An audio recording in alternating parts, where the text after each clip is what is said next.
चलिए फ्रेंड्स, हमने जो है टाइप्स ऑफ एपिथेलियम देखा था, मतलब हमने पढ़ा था कि एपिथेलियम टिश्यू क्या होता है। ठीक है, अब हम पढ़ने वाले हैं टाइप्स ऑफ एपिथेलियम। तो देखिए, there are two types of epithelium tissue. कौन कौन सा है? सिंपल एपिथेलियम है और कंपाउंड एपिथेलियम है। ओके, हमने एपिथेलियम टिश्यू देखा था बेटा कि क्या होता है। अब हम उसका टाइप्स देख रहे हैं। सिंपल एपिथेलियम टिश्यू क्या होता है? It contain single layer of cell. ऐसे ऐसे एपिथेलियम सेल्स बेटा जिसमें सिर्फ सिंगल लेयर ऑफ सेल हो, उसको हम क्या कहते हैं? एपिथेलियम टिश्यू कहते हैं या एपिथेलियम सेल बोलते हैं, सिंपल एपिथेलियम सेल। हमने एपिथेलियम सेल के लिए क्या देखा था कि कोई बेसमेंट मेम्ब्रेन होगी, ठीक है, उसके ऊपर आपका एपिथेलियम टिश्यू है, जो है एपिथेलियम टिश्यू लाई कर रहा होगा। तो अब देखिए, सिंपल एपिथेलियम क्या है? जिसमें सिर्फ एक ही लेयर ऑफ सेल है, वो आपका सिंपल एपिथेलियम। मतलब मैंने यहाँ पे एक लेयर ऑफ सेल बना दिया, तो ये आपका सिंपल एपिथेलियम का स्ट्रक्चर हो गया। अब देखिए, compound epithelium, it contains multiple layer of cells resting on a basement membrane. Compound epithelium में क्या होता है बेटा कि मल्टीपल लेयर ऑफ सेल्स होते हैं जो बेसमेंट मेम्ब्रेन पे आपके लाई कर रहे हैं। जैसे अगर एक फिगर बनाऊं मैं, तो ये आपका बेसमेंट मेम्ब्रेन हो गया। अब यहाँ पे ये एक लेयर ऑफ सेल हो गई है, जिस अगर एक लेयर ऑफ सेल है तो वो सिंपल एपिथेलियम है। अगर आप मल्टीपल लेयर ऑफ सेल बनाते गए तो ये क्या हो गई? आपकी कंपाउंड एपिथेलियम सेल हो गई। ठीक, तो यहाँ पे देखो, यहाँ पे सेल्स की जो लेयर है वो 1 2 3 3 लेयर ऑफ सेल है ना, सिंगल से ज्यादा, एक से ज्यादा है। तो ये किस टाइप का एपिथेलियम टिश्यू है आपका? ये कंपाउंड एपिथेलियम टिश्यू है। ठीक है, जब हम आगे आते हैं सिंपल एपिथेलियम में, तो इसका भी फर्दर डिवीजन है। ठीक है, अब on the basis of structure of cell, अब जो ये सेल्स का स्ट्रक्चर है ना, इसके बेसिस पे आपका सिंपल एपिथेलियम टिश्यू भी डिवाइड करता है 3 पार्ट्स में। कौन कौन से पार्ट में? सिंपल स्क्वामस में, सिंपल क्यूबॉइडल में, सिंपल कोलमनार में। ठीक है, on the basis of structure of cell. अब देखो, सिंपल स्क्वामस, पहले हम क्या पढ़ेंगे? सिंपल स्क्वामस के बारे में। सिंपल स्क्वामस कैसा है? Single layer of flattened cell. ये सेल्स कैसे है? फ्लैट है, चपटे हैं। ठीक है, सिंपल स्क्वामस सेल एपिथेलियम के जो सेल्स होते हैं वो फ्लैट है, चपटे हैं। ठीक है, cells have irregular boundaries. Cells की बाउंड्रीज कैसी? इरेगुलर है, मतलब किसी भी शेप की, कोई फिक्स शेप नहीं है इसका। Nucleus in the centre and round shape, जो क्या कहते हैं आपका न्यूक्लियस है वो सेल्स के सेंटर में है और राउंड शेप का है। Cells are connected in such way like floor tiles. Cells कैसे कनेक्टेड है? जैसे आपकी फ्लोर पे टाइल्स कनेक्ट है ना, वैसे ही आपके सिंपल स्क्वामस सेल्स नजर आते हैं। So that it is called pavement epithelium. इसी वजह से इसको हम क्या बोलते हैं? पेवमेंट एपिथेलियम बोलते हैं। ठीक है, तो आपका सिंपल स्क्वामस टिश्यू का एक अनदर नेम है जिसको क्या बोलते हो आप? Pavement epithelium tissue. ठीक है, अब देखो इसका फंक्शन क्या है? बहुत ज्यादा पतले हैं ये, चपटे हैं, तो इसका फंक्शन क्या है? Diffusion of gases. ये गैसेस में डिफ्यूजन, मतलब डिफ्यूजन करते हैं। ठीक है, और दूसरा है इसका एक फंक्शन, मेन फंक्शन फिल्ट्रेशन। अब देखो, इसी के फंक्शन के बेसिस पे ये कहाँ पे प्रेजेंट होंगे? एग्जाम्पल जैसे एल्वेलाई ऑफ लंग्स। लंग्स में आपको पता है ये आपकी जो लंग्स की एल्वेलाई है, देखिए ये एल्वोलाई है ना, यहाँ पे आपका डिफ्यूजन ऑफ गैसेस होता है।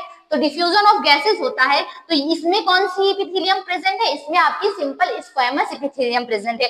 ब्लड कैपिलरीज, ब्लड कैपिलरीज मतलब जो आपकी ये ब्लड स्मॉल स्मॉल कैपिलरीज होती हैं, इसमें भी आपका क्या है? सिंपल स्क्वामस एपिथेलियम प्रेजेंट है। बोमेन्स कैप्सूल, जो नेफ्रॉन वाले पार्ट में आप बोमेन्स कैप्सूल देखते हो। आई होप कि आपको नेफ्रॉन का स्ट्रक्चर क्लियर हो। ये आपका नेफ्रॉन का स्ट्रक्चर होता है। ठीक है, ये आपका लूप ऑफ एनल, ये डीसीटी, ये कलेक्टिंग डक्ट। ठीक है, ये जो है ये आपका, ये क्या है आपका? ये नेफ्रॉन है, सॉरी बोमेन्स कैप्सूल है। ठीक है, ये जो स्ट्रक्चर है ये बोमेन्स कैप्सूल का स्ट्रक्चर है। तो यहाँ पे जो ये वाले पार्ट में आपका कौन सा टिश्यू प्रेजेंट होता है? ये वाले टाइप पार्ट में आपका सिंपल स्क्वामस टिश्यू प्रेजेंट होता है। अब अभी आप आगे देखोगे कि इसी आपके नेफ्रॉन में अलग अलग पार्ट में अलग अलग टाइप्स ऑफ टिश्यू प्रेजेंट है। अभी हमने देखा कि बोमेन्स कैप्सूल में कौन प्रेजेंट है? सिंपल स्क्वामस टिश्यू प्रेजेंट है। ठीक है, ये आपका सिंपल स्क्वामस टिश्यू का डायग्राम है। देख लीजिए, ये बेसमेंट मेम्ब्रेन है। ये देखो, ये जो सेल्स हैं ये इरेगुलर शेप के है ना, कोई भी इसका फिक्स शेप नहीं है। इसका जो न्यूक्लियस है वो देखो सेंटर में है। ठीक है, और ये कैसे कनेक्ट है? ऐसे फ्लोर टाइल लाइक कनेक्टेड है। जैसे आपको इसको, इसीलिए आप इसको क्या बोल रहे हो? पेवमेंट एपिथेलियम बोल रहे हो। तो आई होप कि आपको ये समझ में आया है कि आपका जो सिंपल एपिथेलियम टिश्यू है वो 3 टाइप्स में डिवाइड है, स्क्वामस, क्यूबॉइडल, कोलमनार। ठीक है, जहां पे हमने यहाँ पे पूरा स्क्वामस टिश्यू देख लिया है। अब आगे हम देख रहे हैं क्यूबॉइडल और कोलमनार। ठीक है, चलिए हम क्यूबॉइडल स्क्वामस एपिथेलियम देख लिए हैं, अब हम क्यूबॉइडल एपिथेलियम देखेंगे। तो देखो it is single layer of tube like cell. ये कैसी सेल्स है बेटा? Single layer of tube like cells है। इसके जो सेल का स्ट्रक्चर है वो कैसा है? ट्यूब लाइक सेल है। अब देखो नेम से ही पता चल रहा है कि क्यूबॉइडल नाम है, मतलब ट्यूब लाइक टाइप सेल होगा, ठीक है। नेक्स्ट है nucleus is in the centre and round in shape. Same जैसे आपका स्क्वामस का जो न्यूक्लियस था वो सेंटर में था और राउंड शेप का था, सेम वैसे क्यूबॉइडल का भी है। ओके, अब देखो इसका फंक्शन क्या है? इसका फंक्शन है एब्जॉर्प्शन एंड सिक्रीशन। ये एब्जॉर्ब करता है और सिक्रीट करता है, ठीक है। अब देखो सिक्रीशन कहाँ पे होता है? ग्लैंड्स में होता है, तो ये मतलब आपकी ग्लैंड्स में प्रेजेंट होगा। आप फंक्शन के अकॉर्डिंग ही देखोगे ये कहाँ पे प्रेजेंट होगा। तो इसका फंक्शन है हमारा सिक्रीशन का।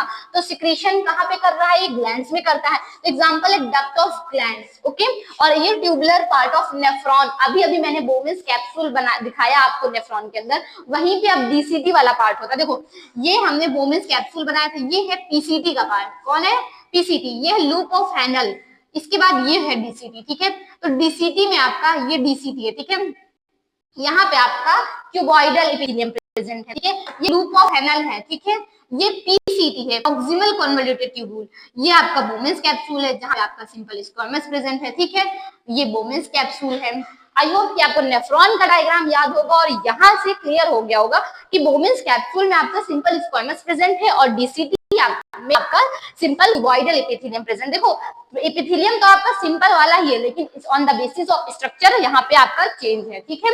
अब देखो इसका फंक्शन है डक्ट ऑफ, और कहाँ प्रेजेंट है? Duct of glands. देखो ग्लैंड्स होती है, ग्लैंड्स के टू पार्ट्स होते हैं, ठीक है। ये जैसे कोई ग्लैंड्स है, यहाँ पे एक होता है सिक्रीटरी पार्ट, जहाँ पे वो ग्लैंड वो एंजाइम्स या हार्मोन्स वगैरह जो बनाती है, यहाँ पे जो चीज वो सिक्रीट करती है वो बनाती है। एक होता है ये सिक्रीटरी पार्ट, ठीक है। ये है आपका वो, सॉरी ये डक्ट वाला पार्ट है, ये सिक्रीटरी पार्ट है जहाँ पे वो जो सब्सटेंस है वो बना रही है, उसके बाद यहाँ से वो सिक्रीट कर रही है, तो ये डक्ट है, ठीक है। इसी डक्ट में आपका क्या प्रेजेंट है? Simple cuboidal epithelium. अब चलिए आते हैं हम अपने नेक्स्ट एपिथेलियम में, जो हमारा सिंपल एपिथेलियम का लास्ट पार्ट है, सिंपल कोलमनार एपिथेलियम, ठीक है। Consist of single layer of tall and slender cells. यहाँ पे देखो जो सेल्स हैं वो कैसे हैं? टॉल हैं, लंबे हैं, स्लेंडर हैं, लाइक पिलर लाइक स्ट्रक्चर है, ठीक है। दिख रहा है ना आपको कि ये ऐसे ऐसे लंबे लंबे सेल्स है, ठीक है। इसको आप क्या बोल रहे हो? स्लेंडर लाइक बोल रहे हो, ठीक है, पिलर लाइक बोल रहे हो। Nucleus is present basal part of the cell. अब ये सेल्स के बेसल पार्ट पे न्यूक्लियस प्रेजेंट। देखो बेसल क्या होता है? बेसल होता है सेल्स का निचला वाला पार्ट। निचले वाले पार्ट को बेसल बोलते हो, ऊपर वाले पार्ट को एपिकल बोलते हो, ठीक है। तो नीचे है मतलब यहाँ पे, ठीक है। यहाँ पे आपके बेसल पार्ट में जो है आपके न्यूक्लियस जो है वो प्रेजेंट है। अब देखो न्यूक्लियस का शेप जो है इलोंगेट, मैं यहाँ पे देखो लंबा लंबा बनाई हूँ ना, मतलब यहाँ पे आपके न्यूक्लियस का शेप कैसा है? इलोंगेटेड है, लंबा है, ठीक है। उसके बाद अब इसका फंक्शन क्या है? इसका फंक्शन है एब्जॉर्प्शन एंड सिक्रेशन। सेम आपका क्यूबॉइडल वाला ही फंक्शन है, एब्जॉर्प्शन और सिक्रेशन। कहाँ पे प्रेजेंट होता है? स्टमक में होता है, स्टमक में होता है, लीवर में होता है, डक्ट में होता है। आई होप कि आपको पूरा सिंपल एपिथेलियम टिश्यू क्लियर हुआ होगा।